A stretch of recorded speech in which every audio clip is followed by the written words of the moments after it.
Beaucoup d'hommes passent leur vie à chercher des signes, des indices, des preuves que la femme qu'ils désirent partage la même envie. Mais souvent, ils se trompent, s'illusionnant, ou deviennent prisonniers de leurs désirs.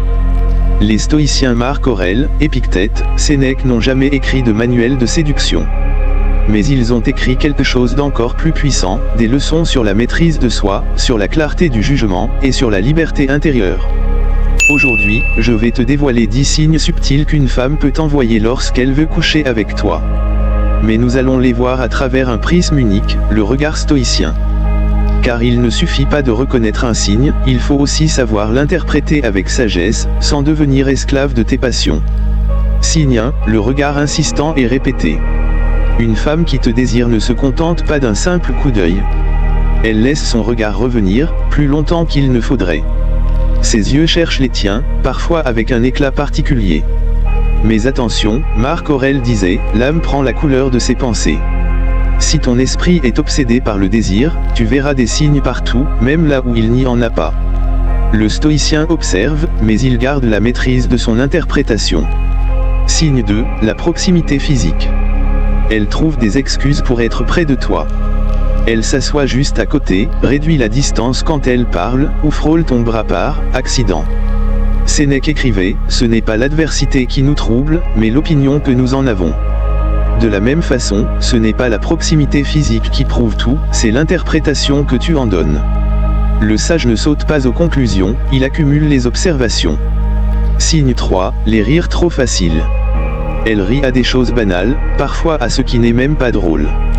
Ce n'est pas l'humour qui la fait sourire, c'est la complicité qu'elle cherche à créer. Épictète nous prévient, ce qui trouble les hommes, ce ne sont pas les choses, mais les jugements qu'ils portent sur elles. Le stoïcien doit donc se demander, est-ce un vrai signe d'attirance, ou simplement de la politesse? La maîtrise réside dans cette nuance. Signe 4, les compliments personnels et intimes. Elle te parle de ton odeur, de ta voix, de ton énergie. Ce ne sont plus des compliments sociaux, mais des remarques sur ce qui la touche intimement. Mais le stoïcien sait que l'ego aime se nourrir de flatteries. Sénèque disait, l'homme qui dépend des éloges est esclave de ceux qui les donnent. Si tu t'emballes trop vite pour un compliment, tu deviens prisonnier de ton désir d'être validé. Signe 5, un langage corporel ouvert et accueillant. Elle croise rarement les bras, incline la tête, s'approche légèrement, expose son cou ou son poignet. Des gestes inconscients d'ouverture et de vulnérabilité. Pourtant, Marc Aurèle nous rappelle, réfléchis souvent à la rapidité avec laquelle tout ce qui existe est emporté et disparaît. Autrement dit, un signe est éphémère. Ce n'est pas une vérité absolue. Le sage note, mais il n'en fait pas une certitude. Signe 6, la recherche d'intimité. Elle propose un contexte où vous serez seul, un verre chez elle, une balade de nuit, ou un moment, tranquille, sans public. Ici, la sagesse stoïcienne est cruciale. Car c'est précisément dans ces moments que l'homme perd souvent sa maîtrise. Épictète disait, aucun homme n'est libre s'il n'est pas maître de lui-même. La vraie puissance n'est pas de saisir chaque opportunité, mais de choisir en toute liberté si tu veux ou non aller plus loin. Signe 7, les sous-entendus et allusions. Elle laisse glisser des phrases ambiguës, joue avec le langage, insinue sans dire clairement. Mais un stoïcien ne se perd pas dans les illusions du verbe. Il sait que ce qui n'est pas dit clairement peut être interprété de 1000 façons.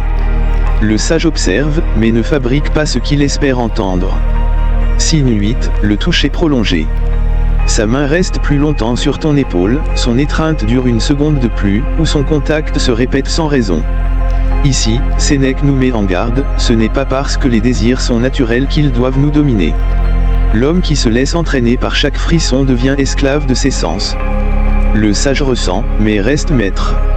Signe 9, la disponibilité soudaine. Elle libère du temps pour toi. Elle change ses plans, cherche à prolonger la soirée, ou laisse entendre qu'elle n'a rien de prévu après. Mais le stoïcien, au lieu de s'enflammer, se demande, est-ce un signe réel, ou simplement une coïncidence? Car comme Marc Aurèle disait, tout ce que nous entendons est une opinion, pas un fait. Signe 10, l'énergie invisible. Il existe des moments où ce n'est pas un geste précis, mais une tension magnétique que tu ressens. Un silence lourd, une atmosphère chargée. Mais c'est justement là que le danger est le plus grand.